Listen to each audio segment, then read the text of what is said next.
Hello friends, আমি তনুশ্রী আমার রান্নাঘরে আবার প্রতিদিনের মতন আবার একটা রান্না নিয়ে হাজির হয়ে গেছি ফ্রেন্ডস। আজকের রেসিপিটা হচ্ছে সিম দিয়ে আর বড়ি দিয়ে ভাজা। সিমগুলোকে দেখুন ফ্রেন্ডস, আমি আলুর মতন করে পাতলা পাতলা করে কেটেছিলাম। হলুদ, কালো জিরে, সরষের তেল, বড়ি, পেঁয়াজ আগে থেকে কেটে রেখেছি, আর আছে দুটো কাঁচা লঙ্কা আর নুন। গ্যাস অন করে কড়াই আমি বসিয়ে দিয়েছি আগে থেকে ফ্রেন্ডস। কড়াই গরম হয়ে গেছে, কড়াইয়ের মধ্যে তেল দিয়ে দেবো। তেলটা গরম হওয়ার জন্য আমি একটু সময় নেব।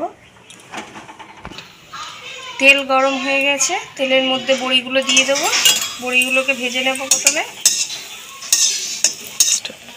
বড়িগুলি লাল লাল করে ভাজা হয়ে গেছে, বড়িগুলোকে তুলে নেব।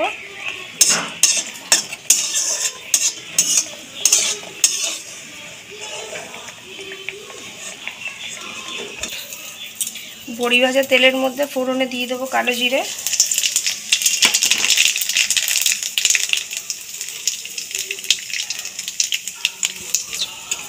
কালো জিরে দিয়ে দিয়েছি।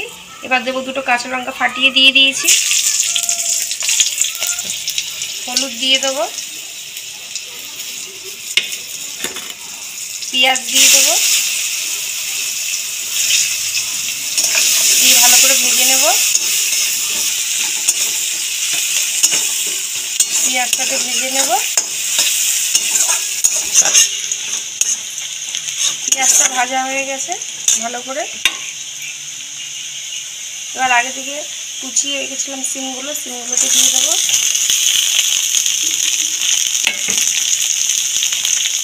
স্বাদ মতো নুন দিয়ে দেবো।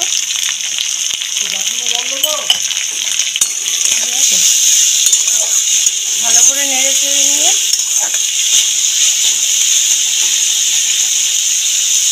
আগে থেকে বড়িটা ভেজে রেখেছিলাম, বড়িটাকে হাত দিয়ে গুঁড়ো করে নিয়েছি। দেখুন ফ্রেন্ডস, বড়িটা দিয়ে দেবো উপর দিয়ে।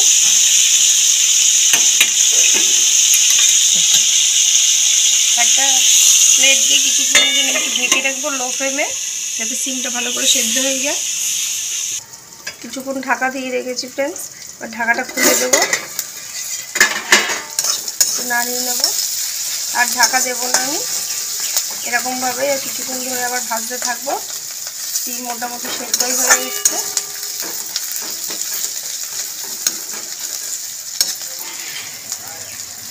এই এসছে বড়ি দিয়ে সিম। আমি একটুখানি চিনি দিয়ে দেবো, একটু নাড়িয়ে ছাড়িয়ে ভেজে নেব। ভাজা হয়ে গেছে ফ্রেন্ডস সিম দিয়ে বড়ি দিয়ে। আমি এবার নামিয়ে নেব।